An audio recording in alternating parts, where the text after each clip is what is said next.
Aliens subjected this alien girl to terrifying experiments, and only the humans set her free. The sterile white corridors of Research Station Omega stretched endlessly in all directions, carrying hum of machinery and the distant echo of footsteps. Dr. Marcus Reed walked briskly through the main hallway, his tablet displaying the latest batch of requisition forms and experiment schedules.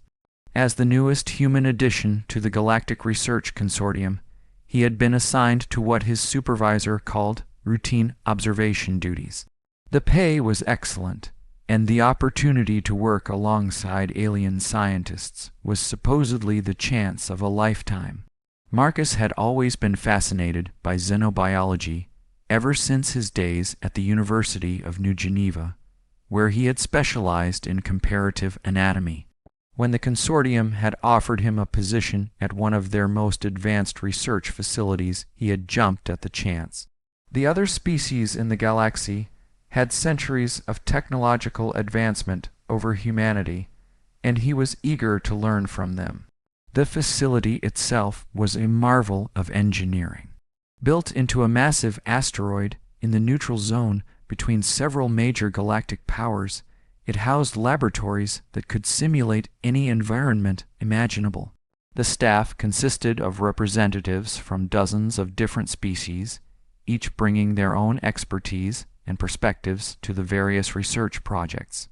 Marcus had been working at the station for 3 months now, and had gradually become accustomed to the strange sights and sounds of his alien colleagues. There were the tall insectoid Kaveri with their clicking languages and compound eyes, the gaseous Nephilim who communicated through color changes in their translucent bodies, the reptilian Sorok with their scaled skin and forked tongues. Each species had their own customs and ways of thinking that Marcus found endlessly fascinating. His assigned duties were relatively mundane. He was responsible for cataloging biological samples, maintaining equipment, and occasionally assisting with data analysis. The work was interesting enough, but Marcus often felt like he was being kept at arm's length from the more significant research projects. When he asked his supervisor, Dr. Vex, about the possibility of taking on more responsibility, the tall gray alien would simply nod and say that humans needed more time to prove themselves worthy of advanced assignments. It was during his 4th month at the station that Marcus first heard whispers about the restricted levels. The station had 12 main research floors, but there were rumors of additional levels that required special clearance to access. Marcus had never given much thought to these rumors until he noticed that certain senior researchers would disappear for days at a time with no explanation of where they had gone. His curiosity was further piqued when he discovered discrepancies in the station's supply manifests. Large quantities of medical equipment and biological containment units were being delivered to sections of the station that supposedly did not exist. When Marcus brought these inconsistencies to the attention of his supervisor, Dr. Vex dismissed them as clerical errors and warned him not to concern himself with matters outside his assigned duties. Despite the warning, Marcus could not shake the feeling that something important was being hidden from him. He began to pay closer attention to the comings and goings of the senior staff and noticed patterns that troubled him. Certain researchers would return from their mysterious absences looking haggard and disturbed. Others would avoid eye contact and speak in hushed tones about projects that required absolute secrecy. The turning point came when Marcus accidentally accessed the wrong terminal while updating his daily reports. Instead of the standard research database, he found himself looking at a classified file directory that contained references to something called Project Synthesis. The file names were cryptic, but several mentioned biological compatibility testing and neural interface development. Before he could investigate further, the system automatically logged him out and displayed a security warning. That night, Marcus lay awake in his small quarters thinking about what he had seen. The few details he had glimpsed suggested that the consortium was conducting research that went far beyond the ecological surveys and mineral analyses that made up his daily work. The terms biological compatibility and neural interface implied experiments that involved living subjects, and Marcus began to wonder if the restricted levels housed more than just advanced laboratories. His suspicions were confirmed the following week when he encountered Dr. Kresh in one of the supply corridors. The normally composed Sorok scientist appeared agitated and was muttering to himself in his native tongue. When Marcus approached him, Dr. Kresh looked up with wild eyes and began speaking rapidly about ethical boundaries and the price of scientific advancement. Before Marcus could ask what he meant, the alien scientist hurried away, leaving behind a small data chip that had fallen from his equipment case. Marcus pocketed the chip and waited until he was alone in his quarters before examining it. The device contained audio recordings of what appeared to be experiment logs. The recordings were partially corrupted, but Marcus could make out enough to understand that they detailed procedures being performed on living subjects. The subjects were identified only by numerical designations, but their responses to the various tests were described in clinical detail. The recordings painted a picture of systematic experimentation that seemed to have no regard for the welfare of the subjects involved. Marcus heard descriptions of neural probes being inserted into conscious beings, psychological conditioning protocols designed to break down mental resistance, and surgical procedures that were performed without adequate anesthesia. The casual tone of the researchers as they described the suffering of their subjects made Marcus feel sick. One recording in particular caught his attention. It described a subject designated as Sample 247 who had shown unusual resistance to the standard conditioning protocols. The researcher noted that this subject possessed an uncommon level of mental fortitude and speculated that her species might have natural psychic abilities that interfered with their neural interface technology. The recording ended with instructions to increase the intensity of the conditioning procedures and to explore more aggressive methods of breaking down the subject's psychological defenses. Marcus realized that he had stumbled upon evidence of what could only be described as torture disguised as scientific research.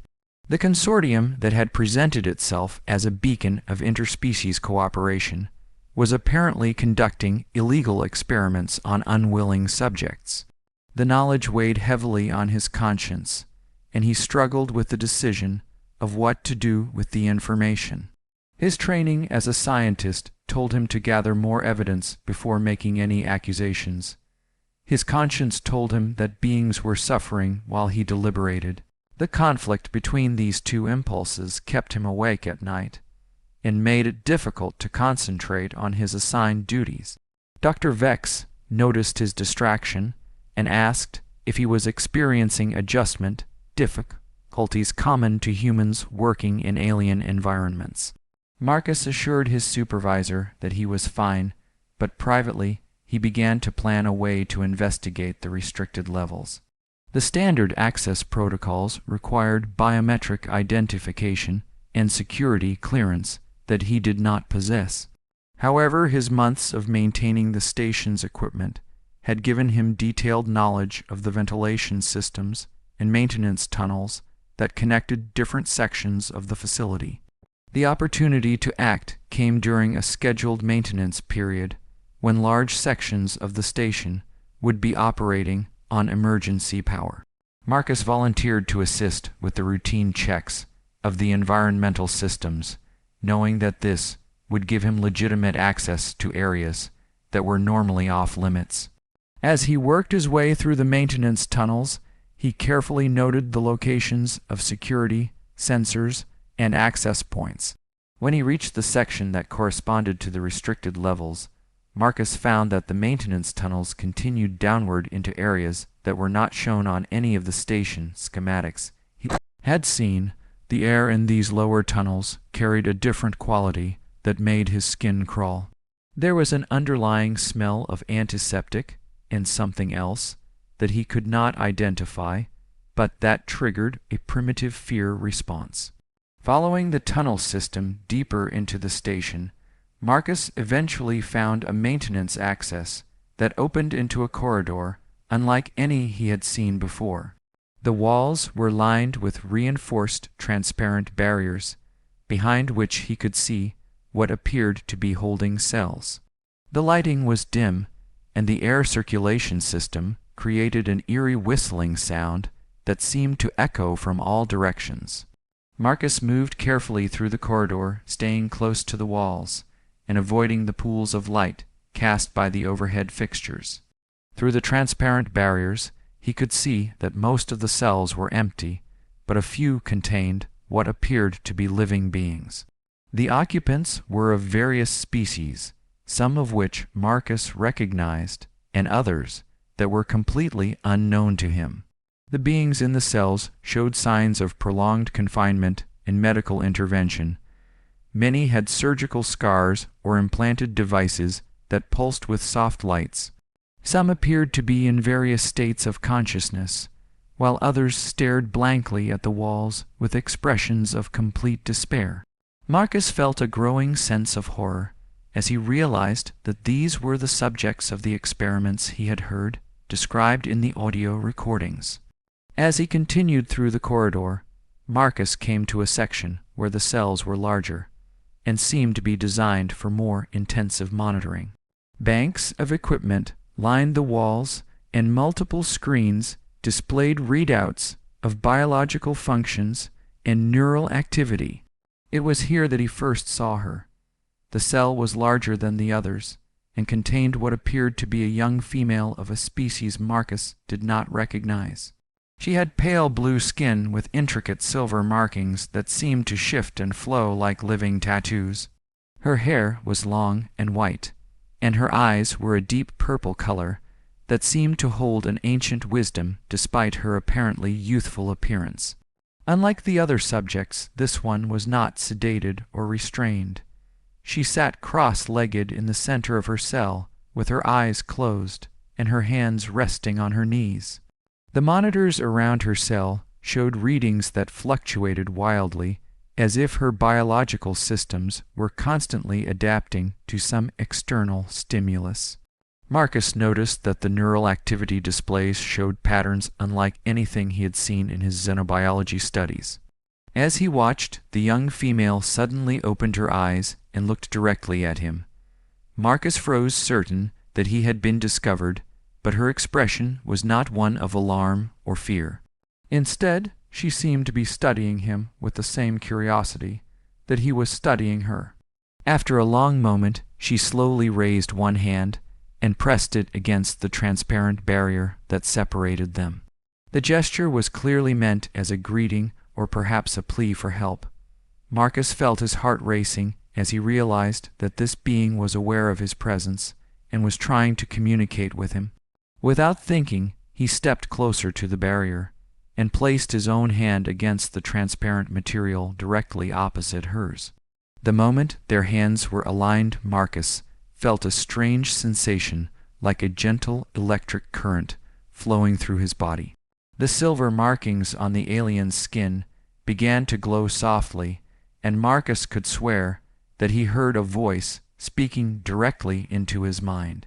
The words were not in any language he recognized, but somehow he understood their meaning. "Help me," the voice seemed to say. "They are trying to break my spirit, but I will not let them. I have been waiting for someone like you, someone who still has compassion in their heart." Marcus jerked his hand away from the barrier, startled by the apparent telepathic contact. The alien girl did not seem surprised by his reaction, and continued to watch him with those ancient purple eyes. The silver markings on her skin continued to pulse with soft light, and Marcus realized that they were not tattoos, but some form of natural bioluminescence that reflected her emotional state. Before he could process what had happened, Marcus heard footsteps approaching from the direction he had come. Panic flooded through him as he realized that he was about to be discovered in an area where he had no authorization to be. He quickly moved away from the cell and found a hiding spot behind a bank of monitoring equipment. Two figures entered the corridor, and Marcus recognized them as Dr. Vex and another senior researcher named Dr. Null. They were engaged in what appeared to be a heated discussion about the progress of their experiments. Marcus strained to hear their conversation while trying to remain hidden. The subject continues to resist our neural interface protocols, Dr. Null was saying. Her species appears to have natural mental defenses that we have not encountered before. We may need to consider more aggressive measures. Dr. Vex nodded thoughtfully. The consortium is growing impatient with our lack of progress. They have invested considerable resources in this project, and they expect results.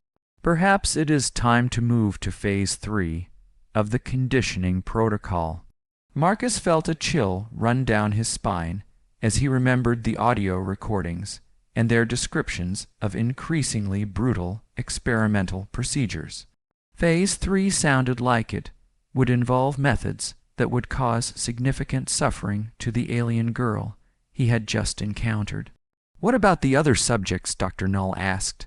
Several of them have shown promising adaptations to the neural interface technology. We could focus our efforts on those individuals and suspend experimentation on the resistant subject. Dr. Vex shook his head. The consortium specifically requested that we focus on subjects with natural psychic abilities. Sample 247 represents our best opportunity to understand how such abilities can be artificially replicated or enhanced. We cannot afford to abandon this line of research. The two researchers continued their discussion as they moved deeper into the restricted area, leaving Marcus alone with his thoughts. He now knew that the alien girl in the cell was designated as Sample 247, and that she possessed psychic abilities that the consortium wanted to study and potentially replicate.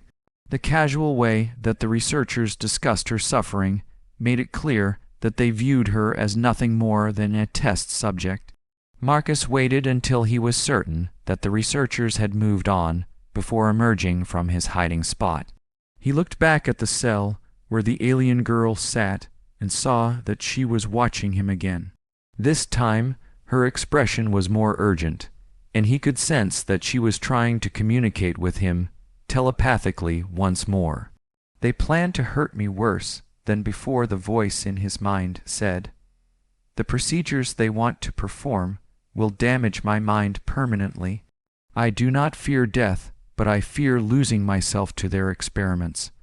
Marcus felt a surge of anger and determination as he realized that he could not simply walk away from this situation. The alien girl was clearly intelligent and sentient, and she was being subjected to torture in the name of scientific advancement.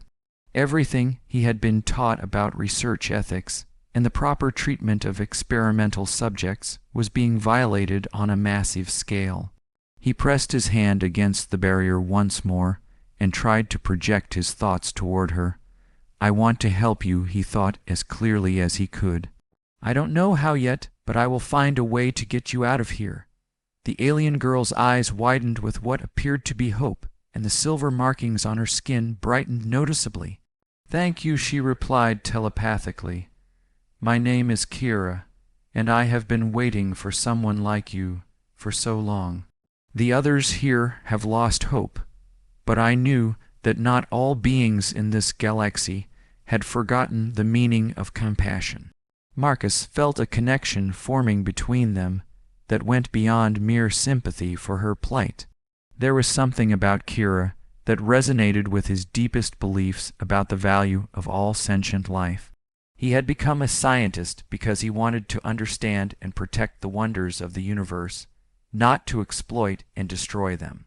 I have to go now, he projected toward her, but I will be back. I need to figure out how to get you out of here safely. Kira nodded and slowly lowered her hand from the barrier. Be careful, she warned him. They have ways of detecting deception, and they will not hesitate to eliminate anyone who threatens their work. There are others like you who have tried to help the subjects here, and they have all disappeared." The warning sent a chill through Marcus, but it also strengthened his resolve. He had uncovered evidence of crimes against sentient beings, and he could not turn away from that knowledge. Whatever the risks, he had to find a way to expose what was happening in the restricted levels and free the beings who were being held there. As he made his way back through the maintenance tunnels, Marcus began to formulate a plan. He would need to gather more evidence of the illegal experiments and find a way to transmit that information to authorities outside the consortium. He would also need to find a way to free Kira and the other subjects before the researchers moved forward with their more aggressive experimental procedures. The task seemed overwhelming, but Marcus drew strength from the memory of Kira's eyes and the courage she had shown in the face of such terrible circumstances. If she could maintain her hope and dignity while being subjected to torture, then he could find the courage to act on her behalf. By the time he returned to his quarters, Marcus had made a decision that would change the course of his life. He would not abandon Kira and the other subjects to their fate. Whatever the cost, he would find a way to set them free and expose the truth about what was happening on Research Station Omega. The next few days passed in a blur of careful planning and quiet investigation. Marcus continued to perform his assigned duties while secretly gathering intelligence about the restricted levels and the security protocols that protected them. He studied the duty schedules of the senior researchers and identified patterns in their activities that might provide opportunities for action. Marcus also began to research the legal and ethical guidelines that governed interspecies research within the consortium. What he found confirmed his worst suspicions about the experiments being conducted on the station. The procedures being performed on Kira and the other subjects violated numerous treaties and conventions that the consortium had signed regarding the treatment of sentient beings. Armed with this knowledge, Marcus began to document everything he could about the illegal experiments.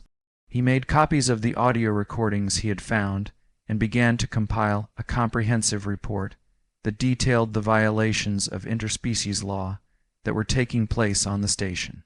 He also used his access to the station's communication systems to identify potential allies outside the facility who might be willing to help expose the truth. The work was dangerous, and Marcus lived in constant fear of discovery. He noticed that Dr. Vex was paying closer attention to his activities and asking more questions about how he was spending his time. Other staff members also seemed to be watching him more closely, and Marcus began to suspect that his unauthorized access to the restricted levels might have been detected. Despite the risks, Marcus felt compelled to continue his investigation. Every night he thought about Kira sitting in her cell, waiting for the next round of experiments to begin. The memory of her courage and dignity gave him strength to continue, even when the odds seemed insurmountable.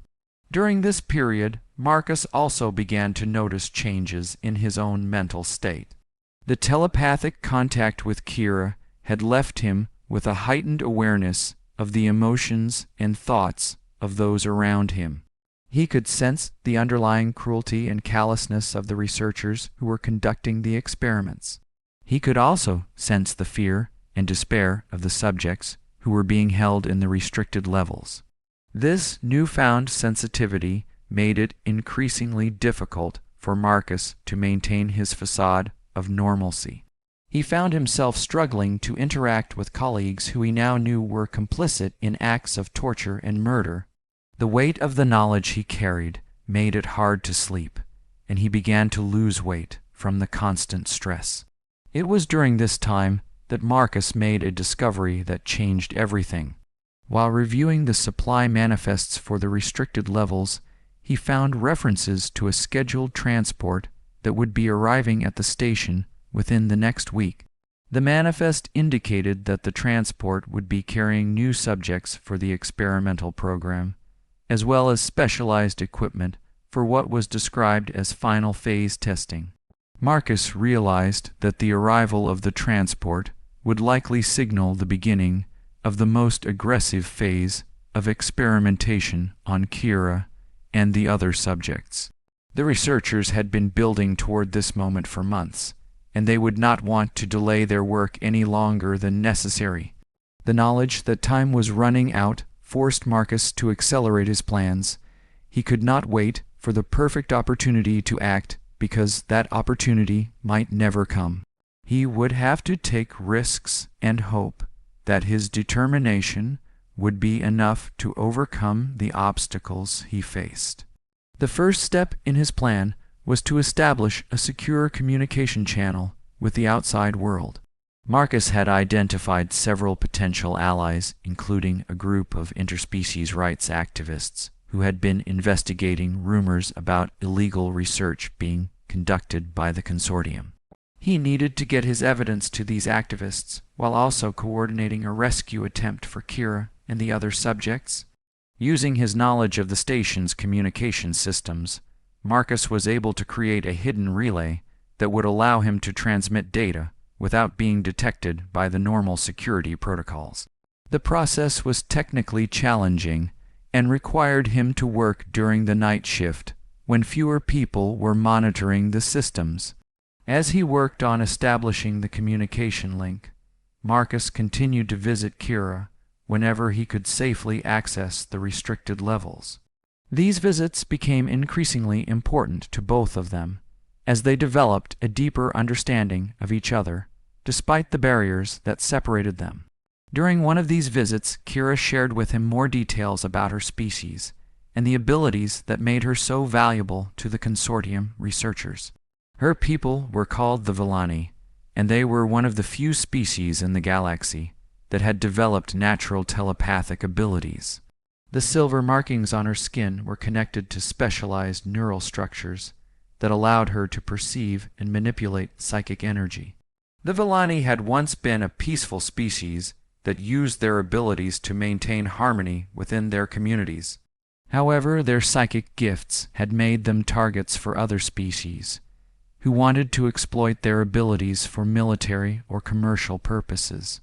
Kira's people had been scattered across the galaxy, with many individuals captured and sold into slavery or subjected to experimentation. Kira herself had been captured during a raid on a Villani settlement and sold to the consortium as a research subject. She had been held on the station for over 2 years, during which time she had been subjected to countless experiments designed to understand and replicate her psychic abilities. The researchers had tried to break her spirit through a combination of physical torture and psychological manipulation, but she had managed to maintain her sense of self despite their efforts.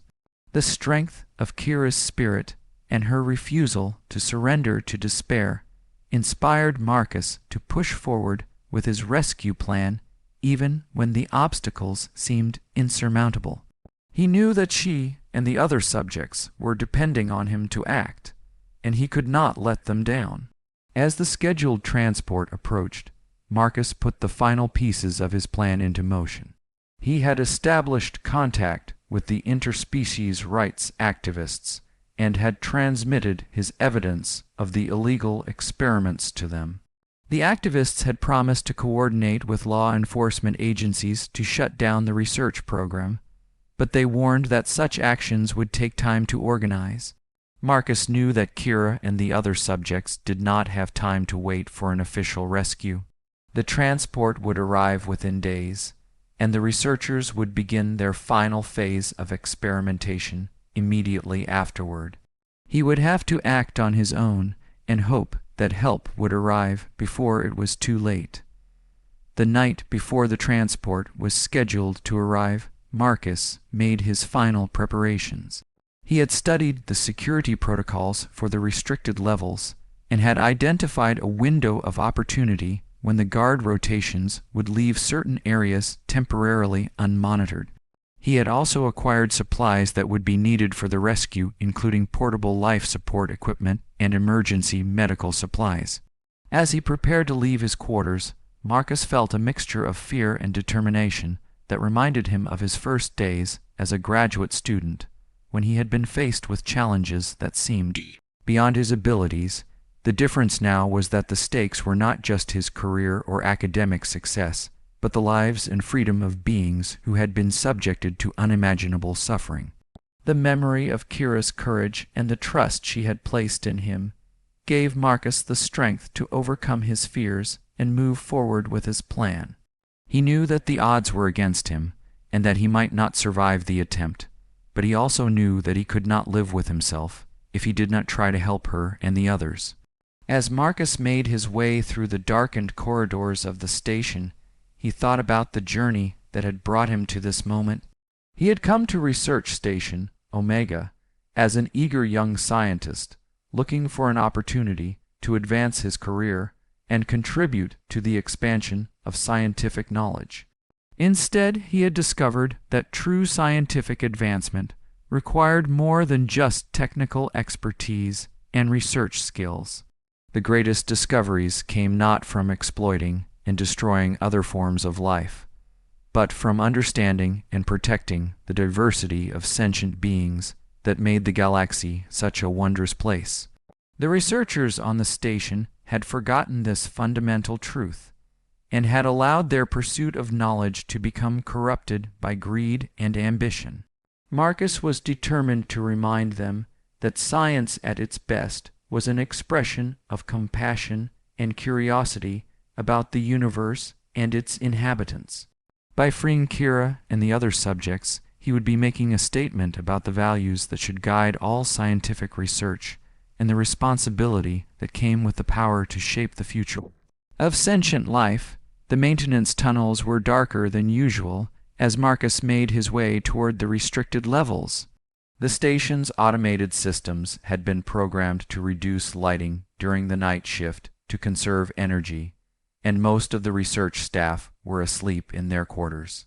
The few night shift workers were focused on their assigned duties and were unlikely to notice unusual activity in areas that were supposed to be off-limits. As Marcus reached the access point to the restricted levels, he paused to check his equipment one final time. He had a portable scanner that would allow him to monitor the security systems, and a set of tools that could be used to override the electronic locks on the holding cells. He also carried a small medical kit and emergency supplies that might be needed to treat subjects who had been injured during their captivity. The most important item he carried was a small device that would allow him to maintain communication with Kira and coordinate the rescue effort. The device was based on technology that he had observed in the neural interface equipment used by the researchers, but modified to facilitate telepathic communication rather than suppress it. Marcus activated the device and immediately felt the familiar sensation of mental contact with Kira. Her thoughts reached him clearly despite the physical barriers that separated them, and he could sense her excitement and hope at the prospect of finally being freed from her captivity. "I am coming for you," he projected toward her. "Are you ready to leave this place?" "Yes," she replied without hesitation. "I have been ready for years, but you must be careful. The researchers have been preparing for something important, and there are more guards than usual in the restricted areas tonight." Marcus felt a chill of apprehension as he realized that his rescue attempt might be even more dangerous than he had anticipated. The arrival of the transport and the beginning of the final phase of experimentation had clearly put the entire research staff on high alert. He would need to be more careful than ever to avoid detection, while still moving quickly enough to free Kira and the other subjects. "Stay strong," he told her. "I will be there soon." Marcus opened the access panel to the restricted levels and began to make his way through the corridors toward the holding cells. The area was more heavily monitored than during his previous visits, and he had to move slowly to avoid triggering the motion sensors that had been installed at key points throughout the facility. As he progressed deeper into the restricted area, Marcus began to encounter signs of increased activity. Supply carts filled with medical equipment were positioned in the corridors, and several laboratories showed signs of recent use.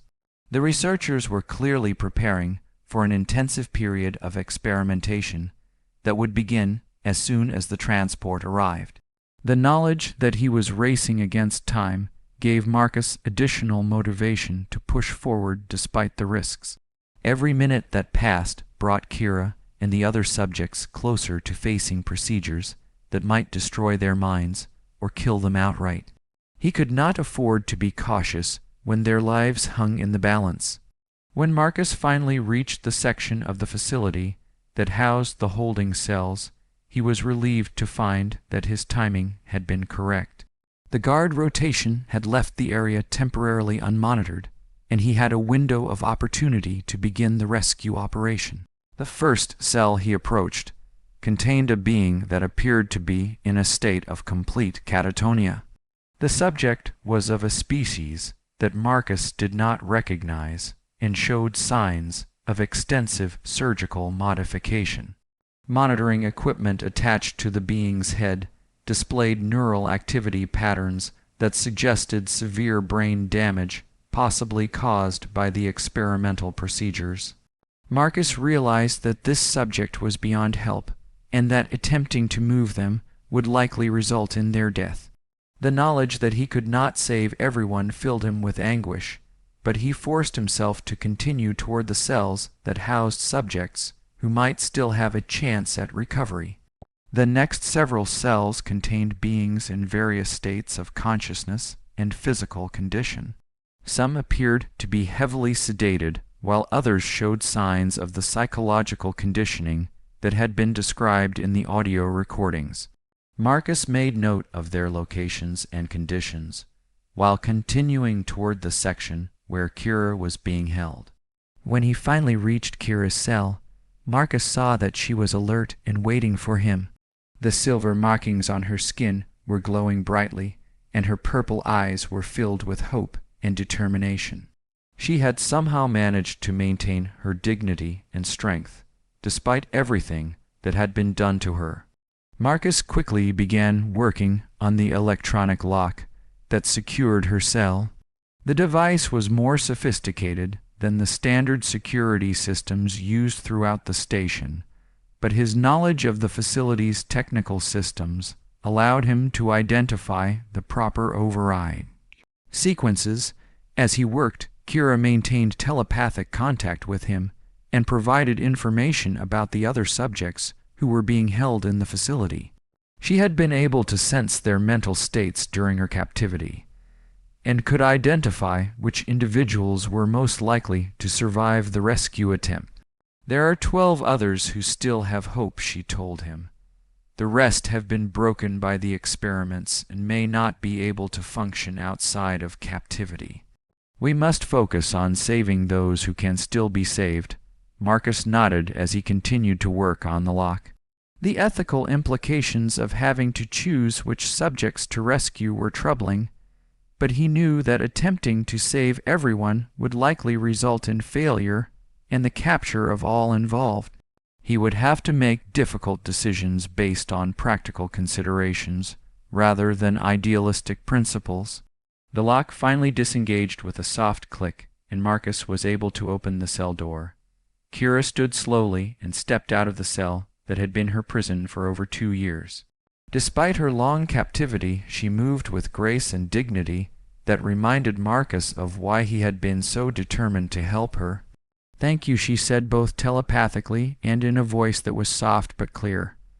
"I knew that someone would eventually come for us. I never lost faith that there were still beings in this galaxy who valued life and freedom over power and knowledge." Marcus felt a surge of emotion as he realized that they had successfully completed the first phase of the rescue operation. However, he also knew that the most dangerous part still lay ahead. They would need to free the other subjects and find a way to escape from the station before the researchers discovered what was happening. Working together, Marcus and Kira began to move through the facility, identifying and freeing the subjects who were still capable of independent movement. The process was slow and dangerous, as they had to avoid the security systems, while also providing medical assistance to beings who had been weakened by their captivity. Some of the subjects were initially fearful and confused when their cells were opened. They had been conditioned to expect pain and suffering whenever the researchers approached them, and it took time to convince them that this was a rescue attempt rather than another experiment. Kira proved invaluable in this process, as her telepathic abilities allowed her to communicate directly with subjects who spoke different languages or who had been too traumatized to respond to verbal communication. Her presence also seemed to provide comfort and hope to beings who had given up on the possibility of ever being free. As they worked to free the other subjects, Marcus maintained contact with his allies outside the station. The interspecies rights activists had succeeded in getting law enforcement agencies to investigate the consortium, but the official response would take time to organize. Marcus and the rescued subjects would need to find a way to survive on their own until help arrived. The rescue operation was proceeding more smoothly than Marcus had dared to hope when they encountered their first major obstacle. As they were freeing the last group of subjects, an alarm began to sound throughout the facility. The security systems had detected the unauthorized access to the holding cells and were alerting the research staff to the ongoing rescue attempt. Marcus knew that they had only minutes before armed guards would arrive to secure the restricted levels. The rescued subjects were weak and frightened, and many would not be able to move quickly enough to avoid capture. He would need to find a way to protect them while also finding an escape route from the facility. Kira stepped forward and placed her hand on his shoulder. "I can help," she told him. "My people have abilities that the researchers never fully understood. I can create a psychic barrier that will confuse the guards and buy us time to escape." Marcus nodded and began to lead the group of rescued subjects toward the maintenance tunnels that had brought him to the restricted levels. The tunnels were not designed for large groups of people, but they represented the best chance of avoiding the security forces that were converging on their location. As they moved through the corridors, Marcus could hear the sounds of running feet and shouting voices as the research staff responded to the security alert. The lights in the facility had been switched to emergency mode, and automated systems were beginning to seal off sections of the station to prevent unauthorized movement. Kira walked beside Marcus as they led the group toward the maintenance tunnels. The silver markings on her skin were glowing more brightly than ever, and Marcus could sense that she was channeling her psychic abilities to maintain the barrier that was protecting them from detection. The effort was clearly taking a toll on her as she moved with increasing difficulty, and her breathing became labored. Marcus realized that maintaining the psychic barrier while also dealing with the physical demands of the escape was pushing her beyond her limits. "We are almost there," he told her. "Just a little further, and we will be in the tunnels where they cannot follow us easily." Kira nodded but did not respond verbally. All of her concentration was focused on maintaining the barrier that was keeping them invisible to the security systems and the guards who were searching for them. When they finally reached the access point to the maintenance tunnels, Marcus began to help the rescued subjects climb through the narrow opening. The process was slow and difficult, as many of the subjects were weak and disoriented from their captivity. As the last of the subjects disappeared into the tunnel, Marcus turned to help Kira, but found that she had collapsed from the effort of maintaining the psychic barrier. Her skin was pale, and the silver markings had dimmed to a faint glow that barely registered in the emergency lighting. Marcus quickly lifted her in his arms and carried her toward the tunnel entrance. As he did so, he could hear the sounds of the security forces getting closer, and he knew that they had only seconds before the tunnel would be discovered. Just as he reached the entrance, Marcus heard the sound of running footsteps approaching from the direction they had come. Dr. Vex and a squad of armed guards had found their location and were closing in rapidly. Marcus dove into the tunnel entrance just as the first energy weapon discharge lit up the corridor behind him. The blast missed him by inches and left a smoking crater in the wall where he had been standing moments before. Inside the tunnel, Marcus found that the rescued subjects had huddled together in fear at the sound of the weapon's fire. Kira was unconscious in his arms, and he could barely detect her breathing in the dim light of the emergency systems. "We need to keep moving," he told the group. "They will try to follow us, but the tunnels are too narrow for large groups. If we can reach the main levels, we might be able to find another way out of the station."